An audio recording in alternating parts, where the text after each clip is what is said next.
everyone, good evening. Welcome to this panel on women in academia. I'm scene one with Air Dialogue. Air Dialogue was established in Dublin in 2010 and is a sister charity of Air Dialogue Society. Our aim is to advance social cohesion by connecting communities. We're focused on a whole range. Hello everyone, good evening. Welcome to this panel on women in academia. I'm scene one with Air Dialogue.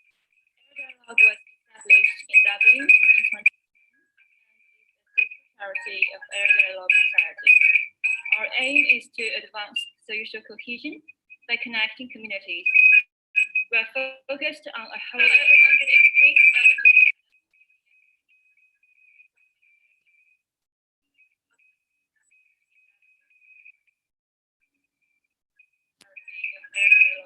Is the connection all right?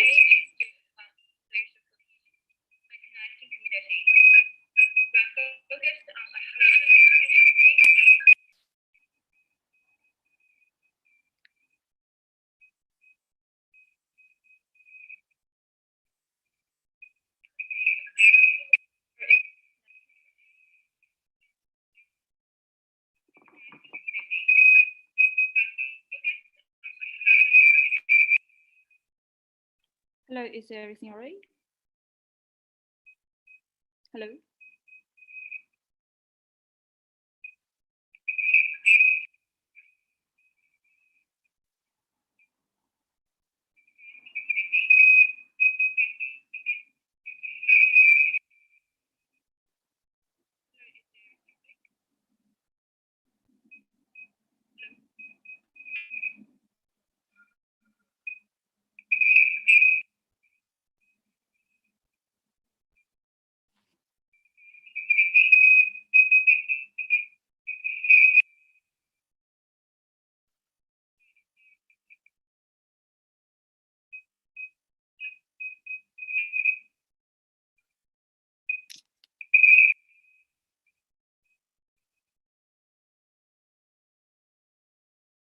Hello, is it okay now? Yeah, sorry, some technical issues.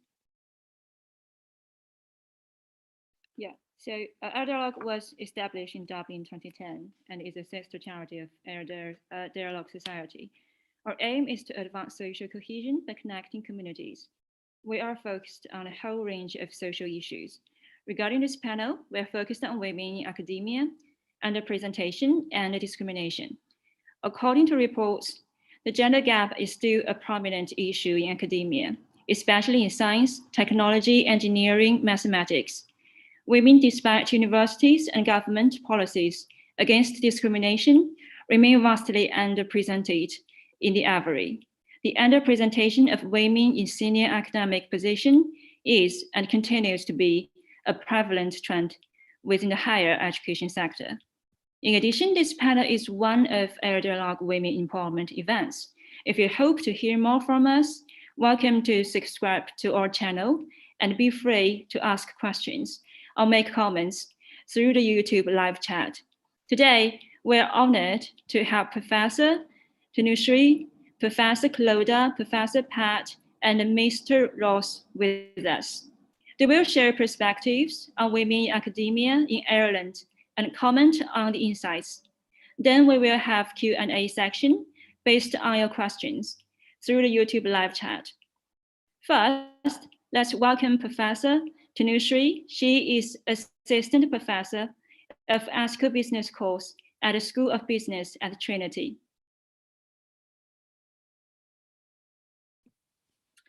Thank you very much, Jain, and also Ireland for giving me the opportunity to come and share with you some of my observations and my research on this area of academia and the gender problem. Now, as was initially mentioned, there is enough research that categorically establishes that academia has a gender problem. And what I will borrow from is some of my experiences in terms of doing research on organizations, particularly my study of women in leadership positions, women and men in leadership positions, and then kind of drawing in a bit more in terms of how that applies to academia, what are the trends we are looking at, and what essentially is the problem when it comes to gender and academia.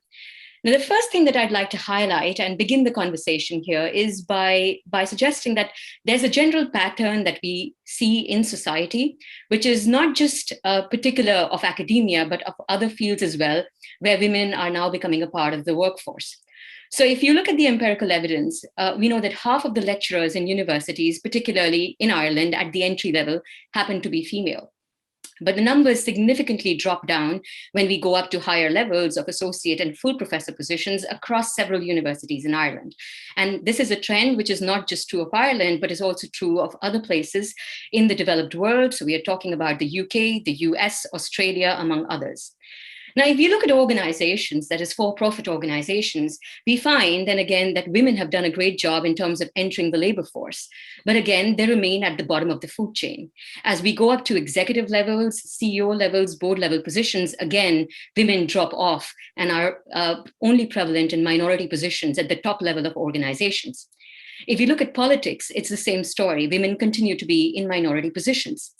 Now, the assumption here could be that, well, women probably don't do very well in positions of power, or we can say, well, women are probably not tough enough to make tough decisions when decisions need to be made.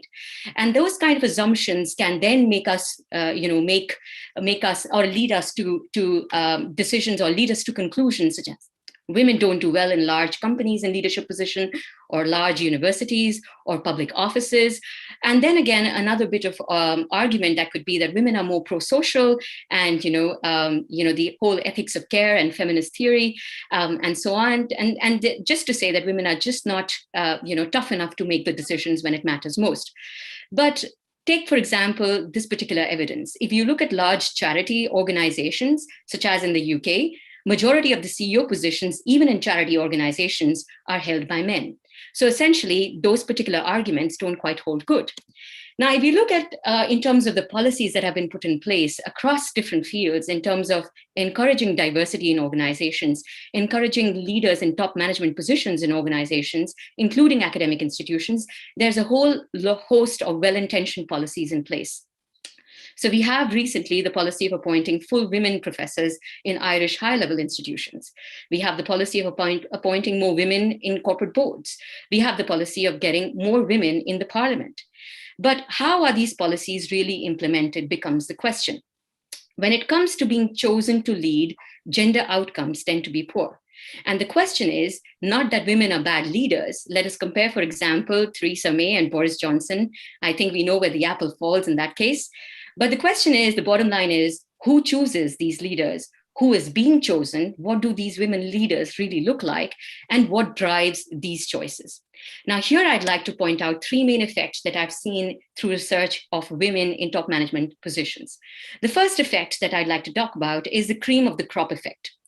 Now, the barrier to entry for women in leadership position is very high, and the barriers for an average man tend to be very low. Now, there are several gender studies that conclude that there's no specific bias against qualified female candidates. But I think the problem over here is the interpretation of what we mean by qualified when we talk about qualified female candidates. Now, women, as again is seen in many research studies, are held to a very, very high standard when it comes to in comparison to men in most professions, including in academia. So, for example, there was a study that was done by Brink and colleagues, which basically, kind of had a very interesting empirical study, which shows that despite the fact that women have higher representation and also higher achievements at undergraduate and postgraduate levels, women are perceived to be less employable. So what happens over here is that by the time women, despite their higher achievements in academia, by the time they make it to a certain higher level, because of the entry barriers being too high, the presence of those relatively few but very high quality female candidates creates a gatekeeping effect.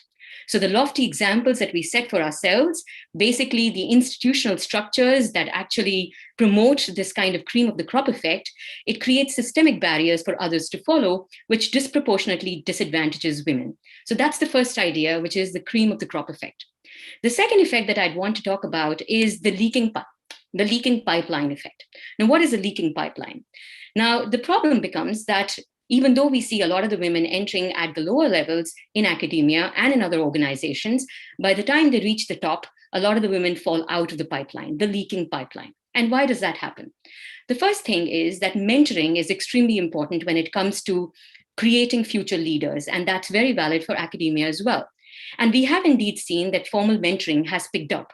A lot of academic institutions have put formal mentoring in place, where women who enter academia are provided with mentors who help them through this whole journey of rising up to the top. And we find that there have been positive outcomes for women academics, particularly when it comes to formal mentoring. They're more likely to stay in university jobs, they receive more grant money, they also receive higher levels of promotion. So in terms of mentored versus non-mentored female academics, clearly mentoring seems to be working. But the problem with mentoring is that there is a recent Harvard Business Review article that suggests that women are being over-mentored and under-sponsored. And so the problem is the lack of advocacy for female academics. And one of the problems with sponsoring comes to the lack of access to informal networks. So many times people hang out in informal settings, and these hanging out in informal settings over beers, over rugby, over football matches are the ones where tacit information about career advancement flows and is shared. And when women find it hard to penetrate these sort of informal networks, they obviously do not get access to information, which is vital for career advancement. The other thing that has been seen, and which is more of a recent effect, and again, this is more from my observation and talking to a lot of colleagues, is the fear of the Me Too movement. And so what has happened because of this Me Too movement and a lot of women coming out and talking very openly about harassment and about such experiences is that in general, people have become more cautious with organizational cultures. And they've become more cautious in informal settings, which creates further barriers for women to actually penetrate informal networks, get information that helps them go up the ladder. And essentially what this all leads to is the lack of female role models. That is, if we look at what a particular female role model looks like, we see similar people at the top. And when this happens, of course, other women think that it is going to be an even challenging journey for them to actually access higher level positions, furthering and amplifying the leaking pipeline effect of capable women. The third effect that I'd like to talk about is called the queen bee effect. That is, despite all odds, when women do get chosen to higher levels in academia and do amass, social capital, and women with, they have the reach, they have the capability, they have created the networks, and they reach the top. These positions, because of the fact that they're so few in number, tend to become more elite in nature. And a small number of powerful women then become what is known as, in the corporate world, what is known as the queen bee effect. Now, the queen bee effect happens, it's mostly seen in the corporate world when you have very familiar faces and the same familiar faces that appear in most top-level directorial positions in companies. And so what happens with that, when there are few women who reach those positions, they feel greater pressure to perform their job, which means they become tougher gatekeepers for other fellow women to follow. And again, the selection bias that I spoke of again, that amplifies even further. And when you think about women who are unable to reach those positions and are also at the same time in marginalized positions, which is to say they are racially different from the mainstream, it leads to double marginality. So what we are talking about here in terms of women in academia is that not only are we facing a problem of, let's say, a very high entry level, a very high barrier initially, a very, very high expectation being placed on women as opposed to men in exactly the same field and exactly the same level of positions that they are hired into. It leads to the leaking pipeline, it leads to higher gatekeeper, it leads to selection bias, and all of these things persistently make it worse and worse for women to actually to reach the top in academic positions. Now, the story is not all as bad. There are obviously positive things that are being done, but what I wanted to highlight today was mostly that more needs to be done, particularly when it comes to policy making and the actual implementation of policies on the floor level. So the solution in my case and in my understanding is basically essentially a governance problem. So we need to look at governance solutions for this governance problem, which is getting more women at the top of or at higher level positions in academia. So the three things that I suggest is, number one, I think that women need more advocates. We need to acknowledge that there is a problem when it comes to upgradation, when it comes to movement at the top, when it comes to progression within academia, there is a problem. If we try to paint a picture that there is no problem, then we are trying to pink wash our organizations, which is very similar to what we were doing with climate change and greenwashing. So instead of hiring too many junior level positions, we need to encourage women. We need to not just encourage women, but also we need to create the positions so that women can actually go up the ladder when it comes to academia, which calls for more advocates for women leadership. The second thing that happens that's needed is greater transparency in our procedures. And that is when we make vague policies, it is very easy for those policies to not be implemented. Therefore, one of the governance aspects is to create more specific policies so that there can be benchmarks that can be laid out in terms of measuring the impact of those policies, in terms of measuring whether those policies are actually being implemented. And given that we have so many technological advancements, that's relatively easy to do these days. And the third thing that I'd like to highlight is the importance of role models. For women to be successful, there needs to be an evidence of success. We need to see those at the margins being successful if we want gender interventions to actually work. So with this, I'd like to come to my conclusion of the little talk on what I think about women in academia today. Thank you. Thank you very much. So yeah, it is like, it's very, very common, like when it comes to the senior level, yeah, women become fewer and fewer across different fields. And we also have some panels previously talking about leadership in different fields for women. So yeah, it's very right that we're gonna to be aware of this phenomenon and also take some actions, not only like ourselves, but some policies to create some opportunities and also to find some role models to go up the ladder. Okay, thank you very much. So next, let's welcome Professor Clodagh. She is Associate Vice Provost for Equality.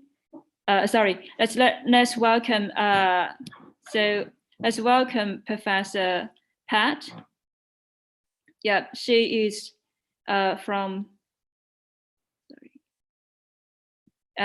Sociology and Social Policy Department of Sociology, University of Limerick. Let's welcome Professor Pat. Hello, thank you for asking me.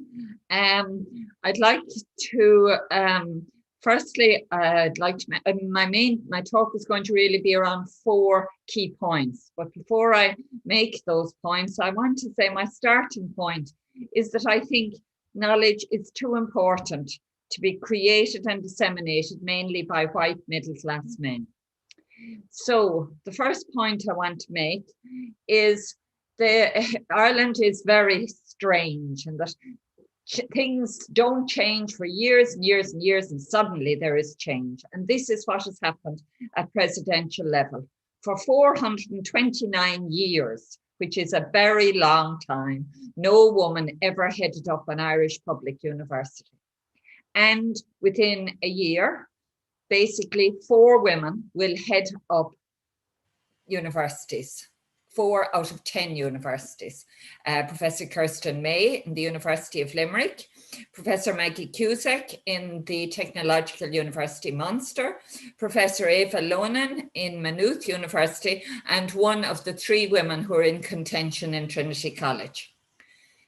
This means that by basically we will in 2021, the percentage of women at presidential level, the top position in Irish universities will be held, 40% of those positions will be held by women, as compared to an EU average of 14%. And my question is that I want to leave at the back of your mind and come back to at the end of my 10 minutes is, will these women be able to make a difference? So the second point I want to raise is in connection with the professoriate. This is the top academic position in the hierarchy. I'm of course aware of the fact that in many universities, everyone is now a professor, but I'm talking about people who are paid at the full whack at a professorial level. And in that case, progress has been steady but slow, basically. The percentage of women has increased. Yes, it has increased from 19% in 2013-15 to 26% in 2019. But if I flip that, that means that 74% of those at that level are still men. And even more disquietingly, if I put it even more starkly, women's chance of a professorship is still only 1 in 13, as compared with roughly a 1 in 5 chance for men. So as we're today, Cheltenham is on. So in a way, if you put it in horse racing terms, who would you back? You know, someone with 1 to 13 chance or 1 to 5 chance, right? What is also important to stress is that women's chances vary between universities from 1 to 24 to 1 to 9. They also vary over time. Now, if the convenient explanation was true that women's chance of a professorship was affected by the fact that women have children, have child-caring responsibilities, lack confidence, political skill, etc., then you would expect that there would be no variation between universities. But there is, which strongly suggests that the explanation is not women, that the problem is organizations, and some organizations are better at dealing with this problem than others. The third point I want to make, and I'm going to really gloss over this, and Clodagh, or people may want to bring up in questions, what do I mean by these things that I'm going to refer to? And I'm going to, because many people who are here may know about them. There's been a lot happening in Irish higher education for women, particularly since 2014. Now, I'm old enough to remember that this issue, right, has been on the decks for about 35 years. But in fact, it has been sound asleep for a lot of that time. But things began to wake up around about 2014. And the first thing that happened was Micheline Sheehy Skeffington won a case against NUI Galway, a case involving her promotion. And that judgment, which is on the web, was extremely important. And she was given €70,000 compensation, which she gave to the 5 other women who were shortlisted but not promoted in the 2008-9 competition. So this had just involved one woman, but it had huge knock-on effects. The second thing I wanted to refer to is Athena Swan, which is a gender equality mark, which was actually introduced by Eileen Drew, pushed by Eileen Drew on foot of a European project at Trinity College Dublin. And basically all the other universities supported her, but she led on this. And the HEA, Ross Woods will be talking later, supported it.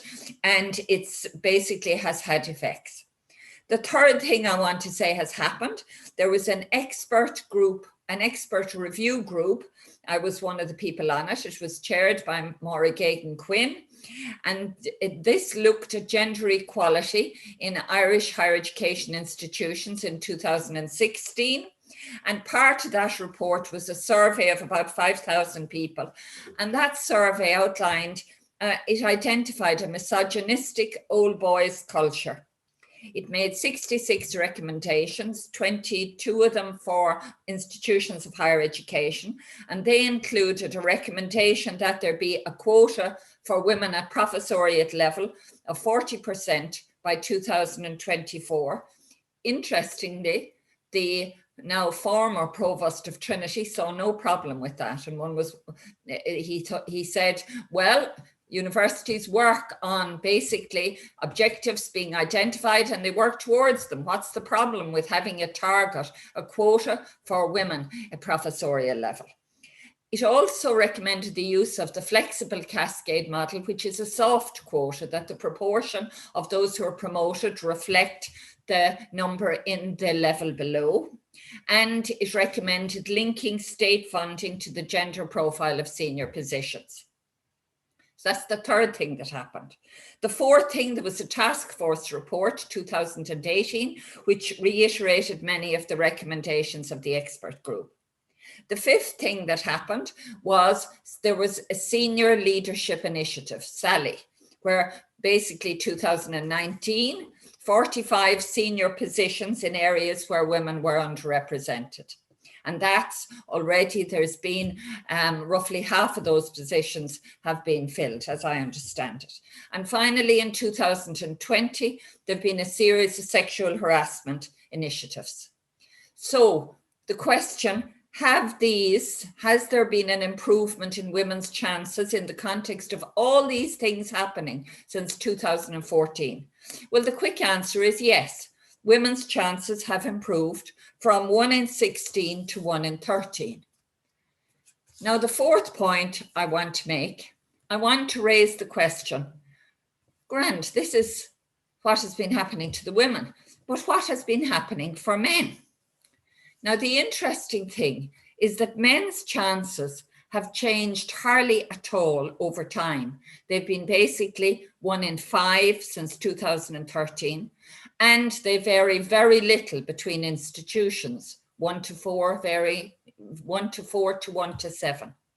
And I want to suggest that the reason why men's chances have varied so little between institutions and over time is because basically universities in their structure and culture are designed by men for men. And I want to give some quick examples of this.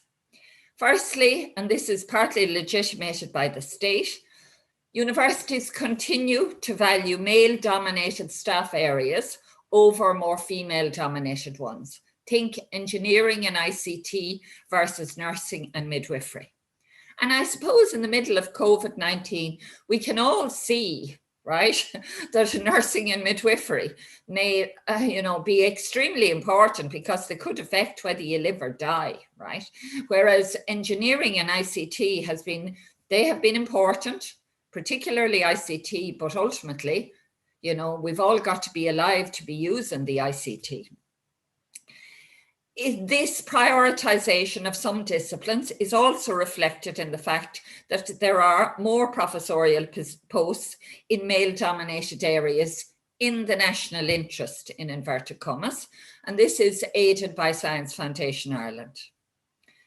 The third thing I want to say about this, what is happening for men, is that frequently the criteria for recruitment and promotion officially includes teaching, research and service. But in practice, research is prioritized. And for various reasons, men are likely to produce more research, have higher citations, get more research funding, not least because they are men in male-dominated organizations. There are also the issue which Tanusree referred to of recruitment practices lacking transparency, not only in Ireland, in Denmark, in the Netherlands, the issue of predominantly male boards, which increase men's chances of a professorship, and hence getting even more time and resources to do research. There are experimental studies which show that even both men and women, when they get identical CVs, one with a male name, one with a female name, both men and women favor the CV with the male name on it and at a higher starting salary. There is a culture, which Tanusree also referred to, of informal micro-political practices, the fact that men get sponsorship.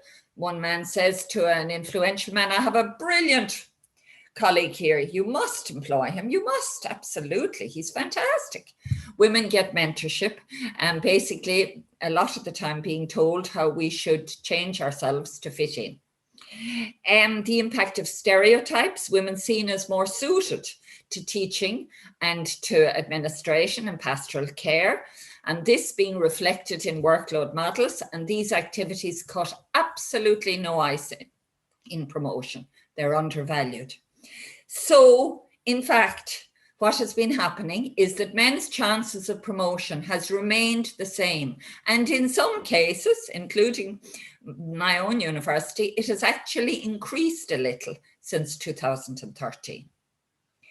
So, my conclusions. The first, a lot of the time, we get deterred off doing anything because we think change is impossible.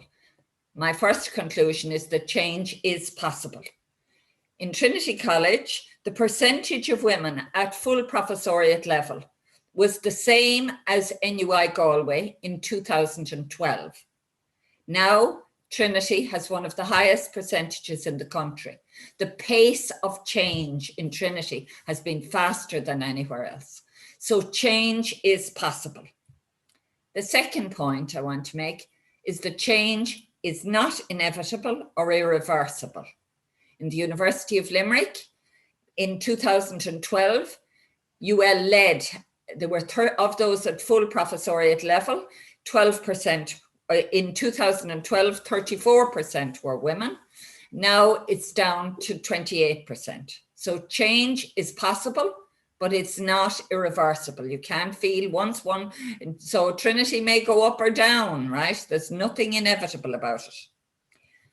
The third point, most of the changes have improved women's chances, but men's chances are more than twice as high. So I want to basically ask, maybe we've been asking the wrong question. Instead of talking about women's underrepresentation and women's discrimination, maybe we should be talking about men's privileging and the sources of men's privileging and what to do about it. So my final question, will those 4 women appointed at presidential level, will they be willing to tackle this problem of male privileging? And will they be supported by the Higher Education Authority and the state in doing this? Thank you very much. Thank you very much, Professor Pat. Now, I think according to Professor Pat's sharing of the latest data, research, and situations, we are having a precise picture of the situation. And we can think about this situation in a different angle. Yeah, thank you very much for the questions. So next, let's welcome Professor Clodagh. She is Associate Vice Provost for Equality, Diversity, and Inclusion at Trinity. So according to Professor Pat's sharing, so there are many changes in Trinity. And also, would you like to share something about what is happening in Trinity and what's behind that? What's the future plan for equality and diversity? And also some very good questions from Professor Pat. Yeah, let's welcome Professor Clodagh.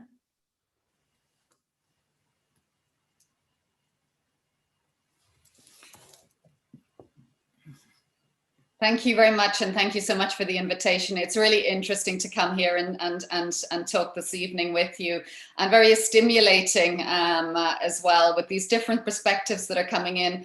It's true that coming from Trinity, I actually have my own perspective. I came from a Russell Group university where gender disparity was the worst in the UK, and then I came to Trinity where it was gathering speed as I arrived, I think.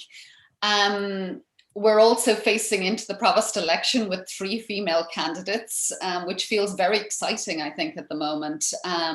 All Provost candidates, whether male or female, had to actually prove their commitment to gender in order to be taken, in order to actually move forward to be Provost. So I would hope, to answer Pat's question, that they will be prepared to put gender very much on the table when they come into post, and they've already showed their commitment to this and discussed their commitment to this. In Trinity, we actually have gender balanced leadership boards, which is fairly unusual, I think. We also have this extraordinary change of chair professors, up from 17% in 2015 to 31% this year. It's not parity. So it's not 40%, it's not parity yet. It is moving very fast in the right direction, but it hasn't yet reached parity. And the real call will be in a couple of years' time whether we can make that parity or not. The gender pay gap in Trinity is 3%. So that is also improving and closing. But I realize that we're now in quite a strong position, and perhaps not even a representative position at all. The Times Higher ranked Trinity now third over the summer, ranked Trinity third in the world for gender equality. So there is still a long way to go, even in the university, which is ranked now third in the world. So I wanted to mention some of these obstacles and problems, I suppose, that we have. And I think these are the ones that have already been brought out so well by our other speakers. The problem that besets us all is the leaky pipeline. So this move through the career to professor. And there are clearly systemic barriers there along the way that are very hard to overcome and take a lot of hard work on the part of many people to actually overcome them. There is the stereotyping and prioritization of disciplines. It's something that I've come across more recently, more strongly.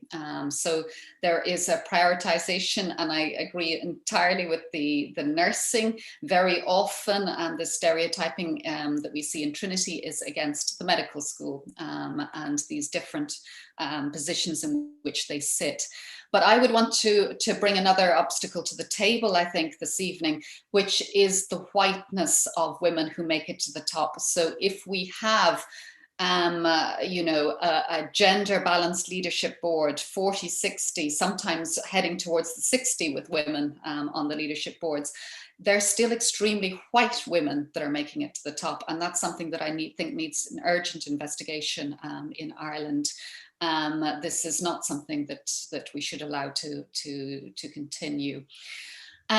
Overcoming these obstacles, how we've done it, how we think we need to continue doing it. I think the first thing I would say is this is a process. It is not finished. There is a lot of work left to do, and complacency is absolutely not on the cards at all. It's a very hard job to make this change. I would like to bring in something else here, and this will lead to segue into Ross when he talks that I think government policy linked to funding is absolutely central to what's happening in Ireland at the moment and our ability to make fast change. That setting of targets allows me to go and knock on the doors of people across the university and go, even if you don't care about this agenda yourselves, and you can't be moved by that, you will be moved by funding. And that's a very, very strong door. And I'm sorry to have to use it, but I do use it and it works. So for those who cannot be persuaded other ways, I think the government policy, the HEIs' support of this agenda has been tremendous and has been extremely useful to us. A second point that I would want to make is the importance of structural change. We were slow in Trinity, actually, in putting in a unit for equality, diversity and inclusion. But once that's been put in place, we can actually work extremely well, extremely closely with HR, which I see as being the major partner in a lot of this, because staff are fundamental to this, and a good relationship between EDI, gender and HR can really make change and bring those policies, I suppose, bring them alive and make sure that they're actually working, and also criticize and also discuss, as I have to do, from time to time, what has actually happened in this process and is it fair? So that relationship's a really important structural one in the university. Also, the other big structural relationship was important is the relationship between those who've got an interest in gender and the senior management.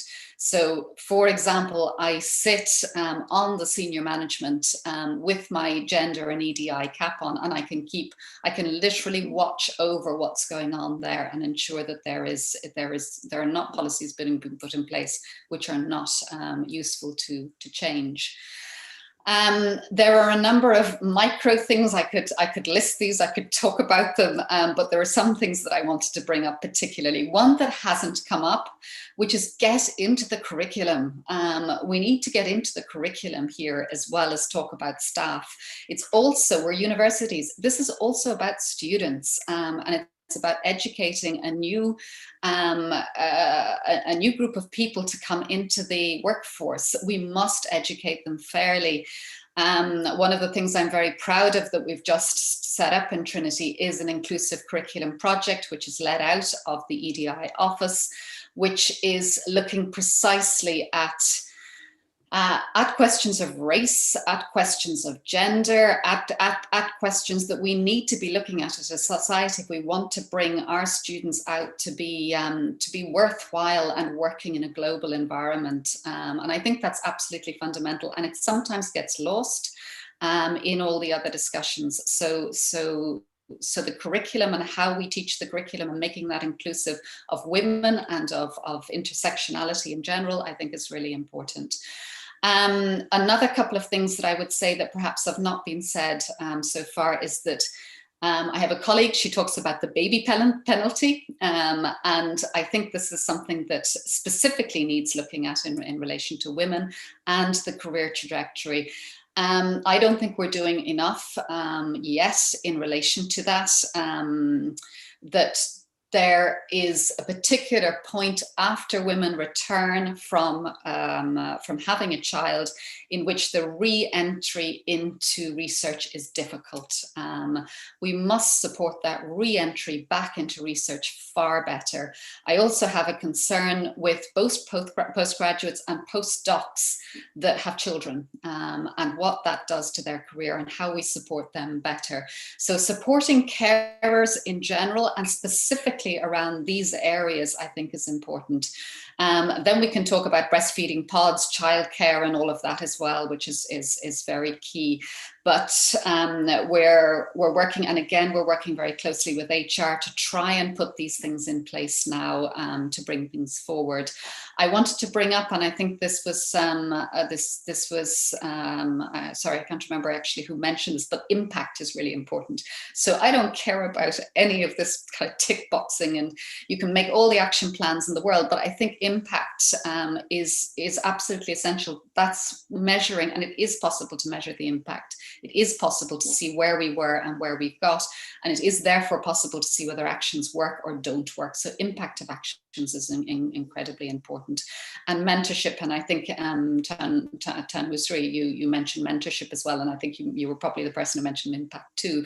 But mentorship, I think, is also formal mentoring. Again, I think that's absolutely critical within the system. That's been shown to work. And again, there's not enough of that at the moment. So we're getting a long way, despite having some of these things not fully in place yet. I feel optimistic that if these things are firmly put in place and firmly tied into funding and firmly tied into impact, we can get further. But I also realize that getting beyond the 31% where we in Trinity have got at the moment is going to be a really difficult measure for us to do. That's all I kind of wanted to say this evening. Thank you very much. Thank you, Professor Clodagh. Thank you for all the valuable actions you've taken. So it's in progress and it's moving forward. It's really great. And Professor Clodagh has mentioned the government policies and mentioned HEI. So now let's welcome Mr. Ross, Senior Manager Center of Excellence for Gender Equality at Higher Education Authority. Welcome.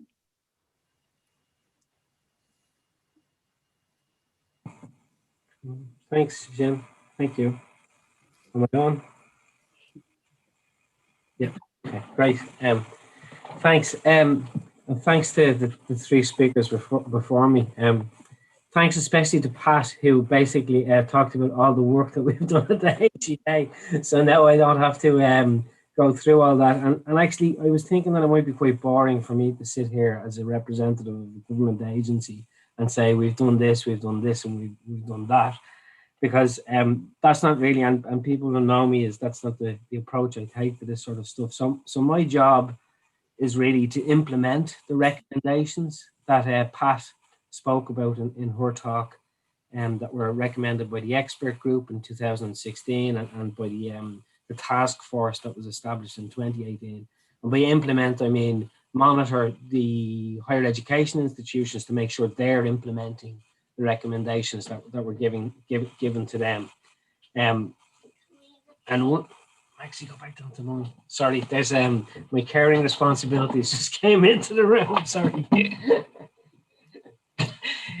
It always happens. You wait 45 minutes to talk, and the kids walk in right then. So my responsibility is to monitor the implementation in the institutions. And you mentioned we were called the Centre of Excellence for Gender Equality. We've recently changed our name to the Centre of Excellence for Equality, Diversity and Inclusion. And that's really to take into account, I suppose, really what the comment Clodagh made there, that there is a problem with even when we get female staff into senior positions, they're white, middle class female staff. We need better representation and better diversity across the board, not just more female representation, but more representation across the board. So we're working in that area, and we recently ran a national race equality survey to get the views of staff, particularly to get the views of staff from minority ethnic groups to see what their actual experience is in Irish higher education. And another area that falls under our remit, and Pat was the one who mentioned it, is sexual harassment, and that's something that the 2016 review and the 2018 action plan didn't really touch on, but I think it's really come to the fore by people coming out bravely and telling their stories, and it's become a major issue. I suppose we're very lucky because we have the full backing of the new minister to actually implement this. And Clodagh talks about how government policy and linking of things like Athena Swan status to research funding really focuses minds in institutions. Like essentially, like anything in life, money talks. So if you go to the Provost of Trinity College and say, we're taking away all of your researchers' research funding, they say, here's your gender action plan. And it just happens like that. And that's not just Trinity is the example, but it happens everywhere. So we get results when we do things like that. So having the pressure come from government is good for me as well, because it gives me the backing to go to the institutions and put pressure on the institutions to carry out the change that's needed.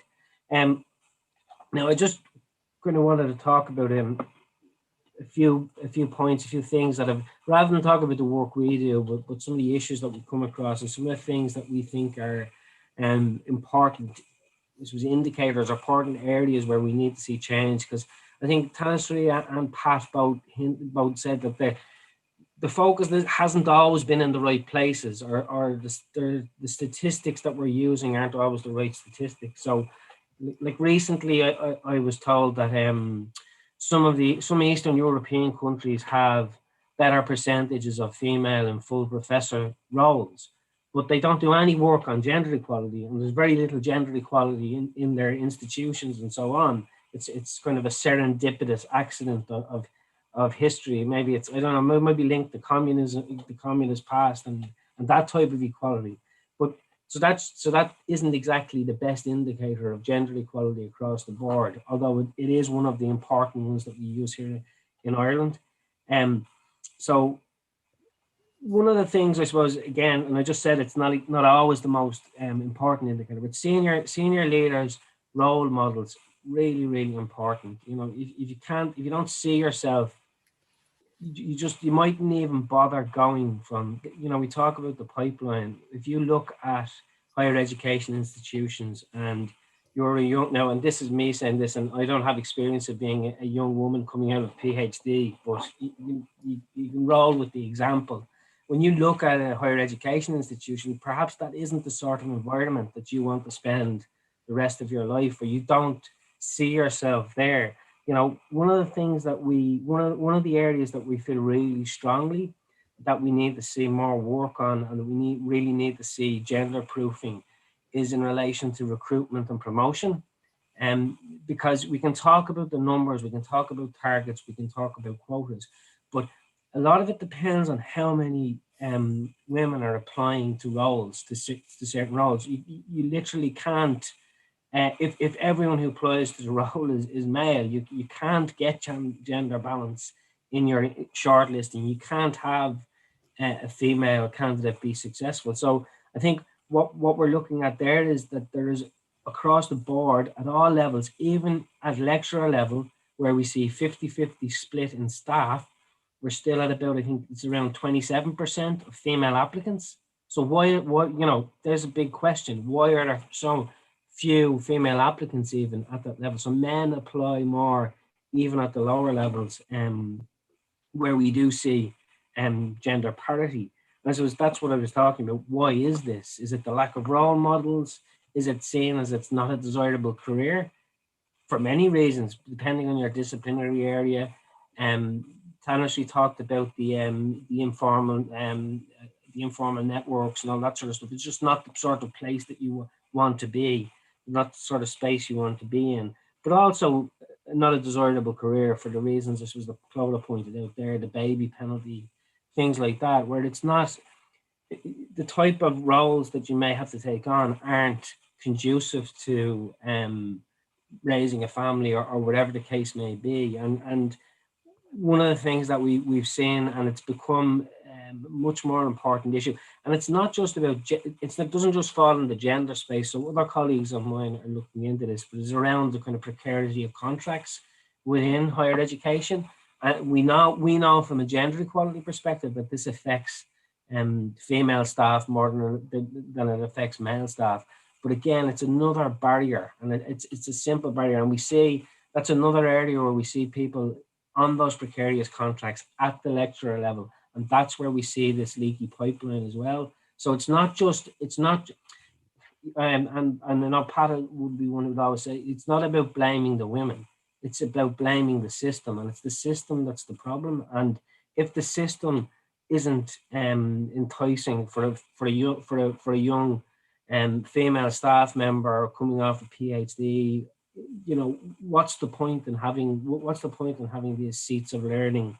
And it's something that we want to change. One of the issues there as well is that there seems to be a systematic lack of championing of female staff, and again that goes back to some of the broader points that were made in the first interjection.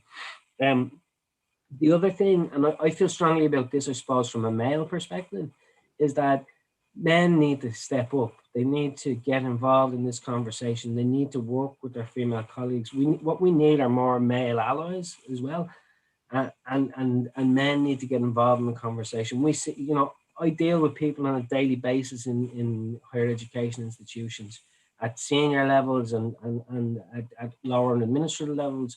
And it's all about equality, diversity, and inclusion. It's all about gender equality. And 9 times out of 10, I'm talking to a female staff member. And that's, you know, that begs a question in itself. Where aren't men involved in those conversations? So I'll just finish up on this with one thing, and it's we talk an awful lot in this area about numbers, and data is important. And getting the real story about what's going on the ground in institutions through surveys like the Race Equality Survey. We're going to be running a survey on sexual harassment to try and, because all we have are anecdotes. We need to give voice to people who are possibly suffering in our institutions and be able to act on evidence as well. But numbers and data are only part of the story. One of the big issues in relation to changing this landscape is around cultural change. And actually, it was, as Pat mentioned completely correctly, this issue of men's privileging. But men's privileging is the culture. The culture is what allows for men's privileging. So in order to stop men's privileging, the culture has to change. There has to be a shift in the way people see institutions, and hopefully, you know, with people working together with people like me in the Higher Education Authority, helping, because we're not just there to enforce or regulate. We're there to help staff like Clodagh, who's working on the ground, and to give people levers to make sure that their senior leadership knows that, you know, this isn't a passing fad. We're here to stay, and we want to see change. That's it. Thank you so much. Thank you, Mr. Rose.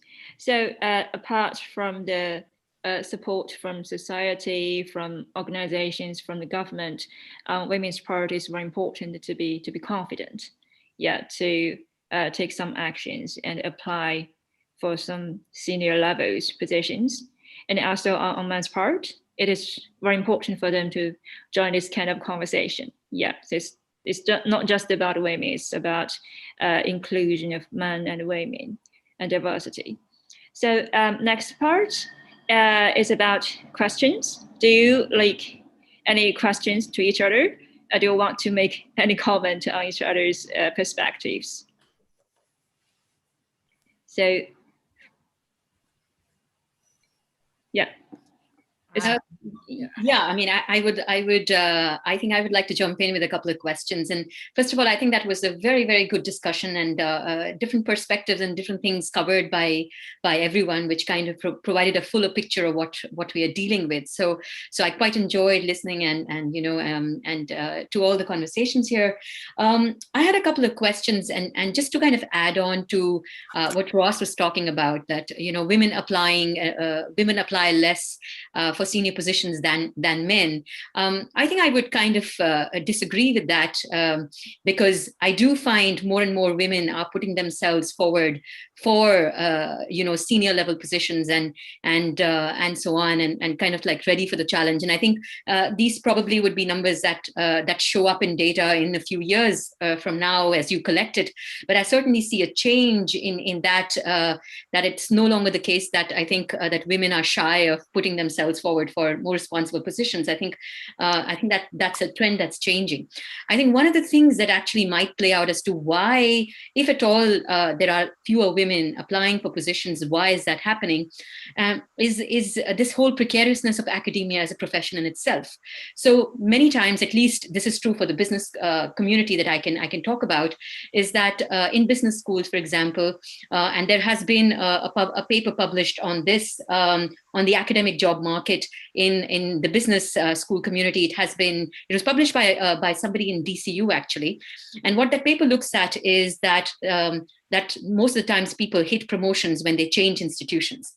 So what happens is that you have been in an institution for 4 years or 3 years, you shift to another institution, you're able to negotiate a higher position, and that's how you go and jump up the career ladder. Now, that kind of change, that kind of physical movement between countries, between institutions, men are more likely to do that than women, because women, by nature, number one, tend to be more loyal to institutions. There is an element of loyalty, which is there fundamentally. The second thing that happens is that because of family responsibilities, women are more tied down to one institution that they started their career with, whereas men, tend to have, in culture and societies, they tend to have more movement possible. And so when women don't apply for that switch every 4 to 6 years, they get stuck in organizations, they get stuck at certain levels, and promotions are hard to come by. Whereas you see men jumping around from one institution to the other and going up the ladder much faster than women. And there is an academic paper that actually, empirically kind of like creates this, actually maps the amount of time when you do it. And if you don't do it, then how you get stuck at a certain level. So I would say that a lot of this promotion that we talk about is not about women not putting themselves forward. It's because academia is a very, very specific kind of a profession in which promotions work in a certain fashion. So that's what I wanted to add to what Ross was talking about previously. Yes, I'd like to Sin, can I come in? Yeah. In a way, continuing Tanusree's and also asking a question, there is evidence showing that even in institutions that have Athena Swan Awards, women are less likely to be encouraged to go for promotion than men. Mm-hmm. So you have like an informal, formal system where people are tapped on the shoulders and said, why wouldn't you go for that? You'd be brilliant, right? But it just happens, inverted commas, I'm being ironic, the people who are most likely to be encouraged, even in institutions that have won Athena Swan Awards, are men. So, I mean, I think there is also, and I think Ross is being a bit wicked, really, in sort of wondering why when men are more likely to apply at the lower level. men, the whole of society, basically, as he himself has accepted, accepts male privileging. We see that in terms of freedom to walk around the city at night, all sorts of things that men don't even consider as privileges, which are impossible for women. So the issue of, why are women less likely to apply if they are? Part of it is that they're not encouraged. But I suppose I want to develop this into a question. I'm wondering, it's interesting that Ross says he accepts the idea that men are privileged. So a question to both Clodagh and to Ross, what can the Higher Education Authority in Ross's case do to tackle men's privileging? And to Clodagh, what can she as VP do to tackle the issue of men's privileging? Obviously, in the context of career opportunities, right? So switching the focus from what can be done for women to basically how can men's position be redefined? How can their privileging be highlighted, challenged? And I suppose while they're thinking about it, I'm thinking of a colleague in Accenture where I don't think this would happen in universities, but it still highlights basically a man's salary, his top-up salary, his increments was linked with then basically whether or not he managed to get 2 women that were reporting to him per year promoted. And that the test of his adequacy as a manager was his ability to bring forward women for promotion.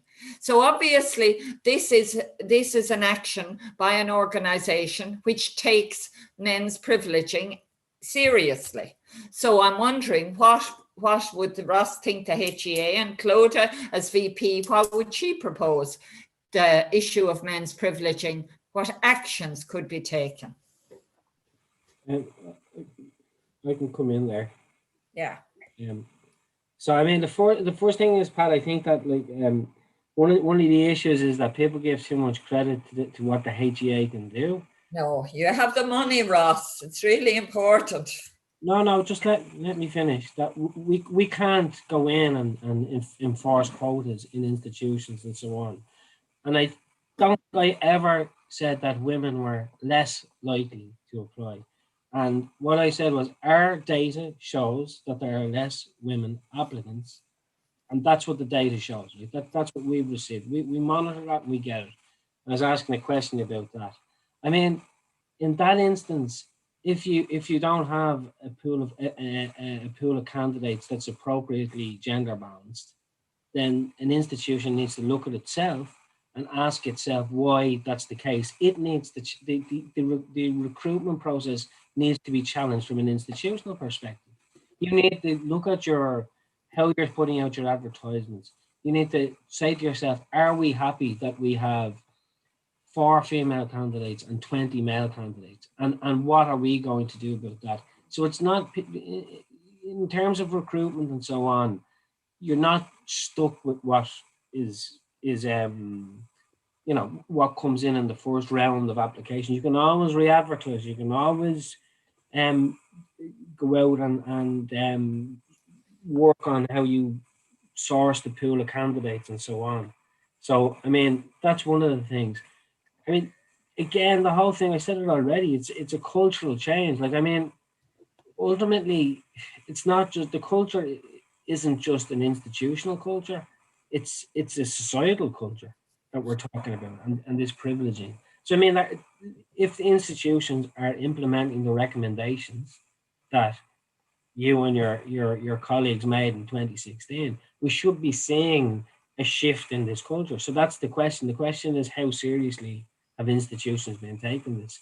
And the HEA is going to undertake another gender review this year. And when we do that, hopefully we'll see what the impact is. I mean, I think that one of the ways to really challenge it, Pat, and you and I have spoken about this, is to actually have more streamlined recommendations, more high-level priorities. Now that we've come a certain way, we've progressed a certain distance, that we can actually say, these are the 5, these are the 10 things that we know that if we can get these things right, if we can make institutions do these things, if we can make them change these things, it might be somebody having to get 2 female staff promoted. I don't know what it would be, but if we can do that, then we can implement and monitor it much better than we can implement the over 60 recommendations we now have at a national level.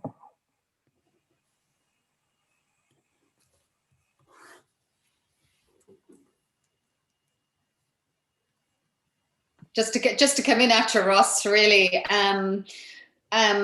Yes, I mean, I suppose it is important to look at privilege. One of the works that we need to do, I think, throughout in the university is to look backwards in time as well as to where this privilege came from, and what the universities are founded upon. So I do think looking at privilege is important. And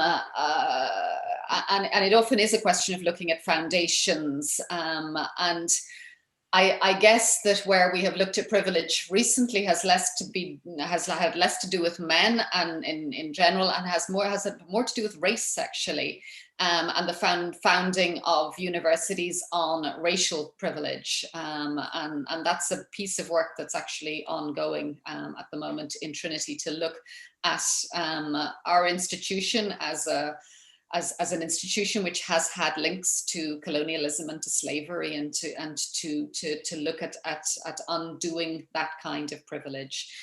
I think I am finding, if I'm honest, that Athena Swan is working at undoing privilege, not by attacking anybody who has privilege, but actually by supporting all parts of the university. And I'm very much a person, I have to say, who believes in supporting all parts of the university, rather than tearing down one part that has privilege and is born with privilege.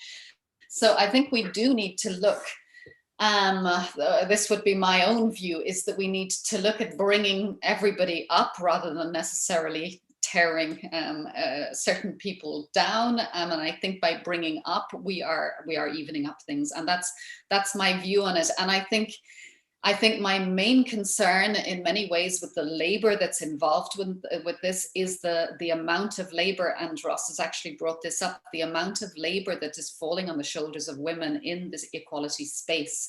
90% of my colleagues working across the equality space are women.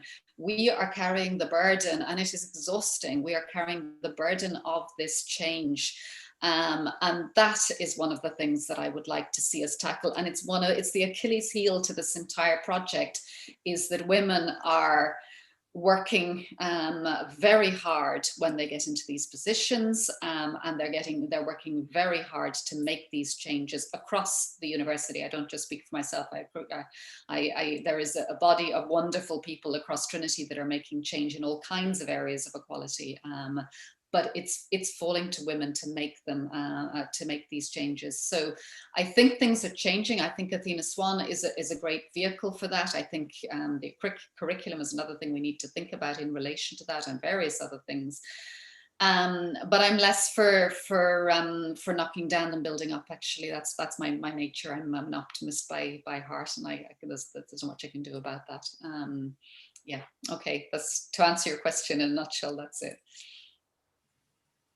Great, thank you. So it's very great discussion, and I think there comes some different perspectives, and it's great. So next we're gonna pick up some questions from the audience.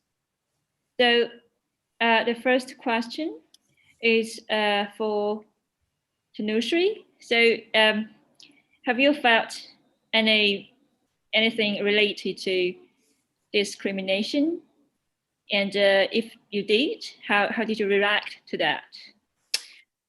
Yes, I would say that I have experienced at different times. How I reacted, well, I think initially it didn't even occur to me that it was an act of discrimination, perhaps, because I think what happens is that many times you get very used to hearing things that you don't even internalize that it is discriminatory. You just feel that's life as usual. So I think it takes a bit of time to kind of react or to think that that may not have been a normal statement to make, or probably nobody would say that if you were, not the type that you look. So I think initially it takes time to kind of internalize and understand what would have happened in a situation. What I did, well, I think without going into specifics, but I did kind of bring it up with the person concerned, and said that, I didn't quite like that. And in some cases, well, it was sort of like, oh, it was just a joke and, whatever. And in other cases, I think people kind of realized and were sensitive and kind of changed behaviors. So I've had a bunch of experiences, I would say, in Ireland, at work and otherwise. And how to deal with it, I would think, just reflect back on what happened if it doesn't automatically strike, and then perhaps just go and have a conversation. That would be the right approach I would recommend, at least. Great, thank you. And a similar question for Clodagh. So if somebody feels kind of discriminated in a situation, how would they deal with that? Yes, I mean, we have a policy that is there to support people who have had forms of discrimination. So there is a policy, there's a procedure, there's a way of going forward that's in place, that's actually being updated and improved as we speak. There's also the need for reporting, and this comes back to the question of consent, that we have a framework in Ireland on consent, and associated with that, and sexual consent, associated with that is a new tool for reporting, for anonymous reporting, that will be able to be used for various kinds of incidences in the universities across Ireland. For racial incidences included, so any form of discrimination. And I think that's a massive step forward. We'll be able to see the smoke and not just the flames. So not just when somebody gets burnt and they say we've got to use the policy, but also the kind of the microaggressions, the smoke, and that sort of thing that we can now have a look at and monitor. And that's coming in across Ireland. And I know that, again, our students have been very keen to push this kind of reporting. And again, often our students are the ones that are at the forefront of demanding change, actually. And I think it's great when they do. So I think that's a positive change that's coming into play in relation to dealing with microaggression of any kind, or discrimination of any kind. Great, that sounds encouraging, yeah. So another question for Rose. So there is a perspective that in some projects, women are less likely to be trusted for managing the projects. So do you agree with that? And is there a gap between the paper data or in practice and practice? So would you like to share? Yeah, I'm not sure I fully understand the question. I suppose I would disagree, like in principle, I would disagree with. Yeah, so some projects women are less likely to be trusted for managing the process of projects. Is this with like research projects or something? Or? Yeah, I mean, maybe like, on my understanding, maybe it means like for some senior level management, maybe if this position is owned by a woman. I mean, it reflects what Tanusree and Pat have said about at senior levels, that there's a gendering of responsibility and a gendering of roles and a gendering of so like I said, you're more likely to have a female director of equality, diversity and inclusion than you are to have a female vice president for research, and that's just like, I mean, we don't have stats on that. Well, we do. We'd have to pull all those stats out, but I think that we don't need to do that. I can see the other panelists nodding their heads. So, so yes, the answer is probably yes, and maybe that's something that needs to be challenged, and that again is a type of privileging, that there are certain. I mean, like, look, we've seen it in politics for years. Like, minister for finance? How many female minister for finances have we had? Things like that. So I think, again, unfortunately, higher education institutions reflect broader societal issues. But I think what we're all saying here is that the higher education institutions have a responsibility to be beacons of good practice and to beacons of best practice and to lead and to show. Like, that's one of the things that as we're trying to do in relation. Clodagh mentioned work on consent and so on. But I mean, the work around consent is much more developed in the higher education space, really, than it is in many other areas of higher society. And that's the sort of thing that we need to be doing. We have the expertise. We need to have a safe, respectful culture in the institutions, and we need to work in that direction. Great, thank you so much.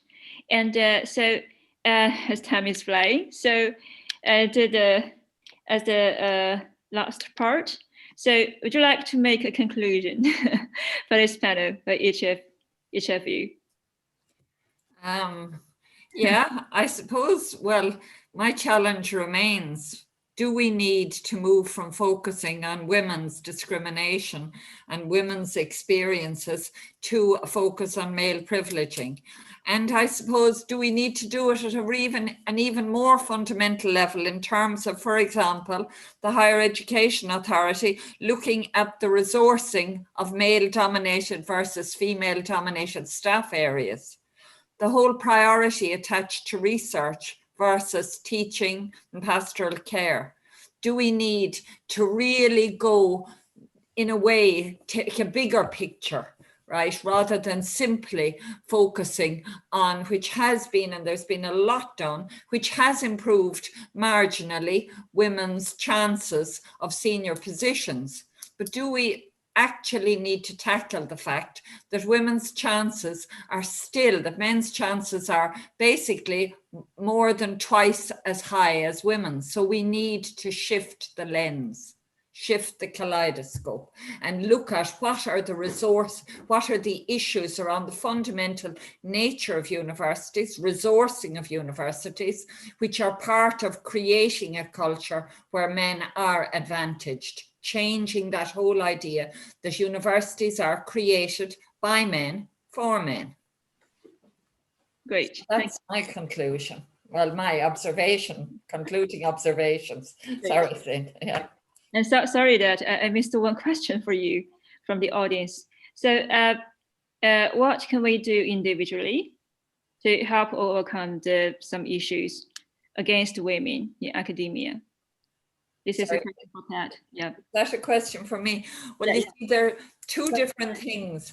Yeah. I think what we can do for individuals is basically encourage them to get powerful male sponsors. And I say this as a feminist, but also as a pragmatist, because in Ireland, a female sponsor is not nearly as effective as a male sponsor. It's different in Sweden. It may change here with 4 women presidents. But for an individual woman to increase her chances to make a career in academia, she wants an individual male sponsor. But that doesn't change the system. That's simply learning how to work the system. But I want not only an individual solution, but also I want a change in the whole system. Great, thank you. And yeah, I'll go for my summarization of what I've, what I think I'm at after an hour of discussion, an hour and a half of discussion. I think we have all fundamentally agreed that there is gendering in academia. We've also fundamentally agreed that there is whiteness in academia in Ireland. So there are 2 things that we've established. What we've also learned is that there are several new policies and very encouraging policies that have been put in place, and that hopefully there are more policies that are coming that are more specific, impact-oriented, and that are mindful of the problems that academia in Ireland is currently facing. But what we've also learned is that essentially it is the women who are fighting for our own cause. And what it reminds me is what happened in climate change and the climate change debates, right? the people who suffer the most are the ones who are creating the noise, but the people who don't suffer are the ones who are not heeding it. So I think what we need to do, and my conclusion from this is, while we know that there is a problem, we know that there are policies coming, I think the implementation of those policies calls for a collaborative approach between men and women at higher levels in academia in Ireland, if we really want to make an impact on gendering and whiteness in academia in Ireland. That's what I think. Thank you very much. And then, shall I go next? Yep. Yeah, very briefly, I think, I mean, we're seeing that sexism, it's intersectional. There's an intersectional part of this, I think, and it's systemic. So I'm very keen on the structural and the systemic. I think we're dealing with something that is deeply embedded. It will take time to change the systems, and it's going to take a lot of labor to change those systems. Along the way, I think the two things not to forget are the students who are I've brought up on a number of occasions so far. I think they are an amazing resource for change. They push change, and they push change in Trinity. So don't forget the students. And also, I think, don't forget intersectionality. You know, I think intersectionality in Ireland is one of the things that we need to think about very strongly in this next phase of tackling gender. Yeah. Good. Thank you. And last but not least. I don't know if I'd say that. I'll take least. I think I just, Clodagh, I think, hit on something there. And I mean, my role is, I suppose my role is you know, I'm in the center of all this, and trying to implement things and try to push national policy. And I suppose there's a tension there between how quickly things can get done. And Claude has mentioned time there. And look, I understand, and Pat has quite rightly pointed out that we weren't even treading water at one stage. Everyone was, it was like the lost city of Atlantis for decades. And things have come a long way in the last 5 years. But I think also they haven't just come a long way in terms of things that have happened on the ground and changes that have been made and policies that have been introduced and so on. I think they've come a long way in terms of the maturity of the higher education system to discuss these issues and to actually do things about it. I mean, and you know, there was a time when people wouldn't accept this was a problem. I was at the launch of Maynooth University's Gender Equality Dashboard last week, and one of the speakers, who I wouldn't know how old she was, but she said that when she started in her academic career, she was bluntly told by a male quality that gender wasn't an issue in higher education. And this is probably, I would imagine, go back 15 or more years ago when this person was told this. Now, it would be highly unlikely to hear that, I would hope. Or at least, if somebody was to say that to you, and you were a male or female, you would turn around to that person and challenge them and say, it is, and we know it is, and here's the data. So, I mean, we've come a long way, and there's a lot to do. And the tension is that people who have suffered or who experience the inequality would like everything to change much more quickly. And unfortunately, things don't always move that quickly. But we're trying our best, and we'll try to affect as much change as we can as quickly as we can. But it's not always possible. I think that once we can move in the right direction, we're building more and more momentum, and that's what Clodagh, I think, was talking about. And I think if we can keep doing that, hopefully we won't be having this type of conversation in 10 years' time or 5 years' time. Yep. Thank you so much. So this issue is kind of like still has a long way to go, because it's related to the culture, related to the system, which needs quite a lot of time and energy and a lot of support to change. But the good news is that we are making progress, and then we are moving forward. And also hope more people will be aware of this issue and take some actions. Yep. So thank you so much, everybody. Thank you for every one of you to join us tonight. Thank you, Professor Tanusree. Thank you, Professor Clodagh. Thank you, Professor Pat. And thank you, Mr. Ross, and everybody watching us in front of the screen. Thank you so much, and welcome to subscribe to our channel, and wish you a good evening. Thank you. Thank you.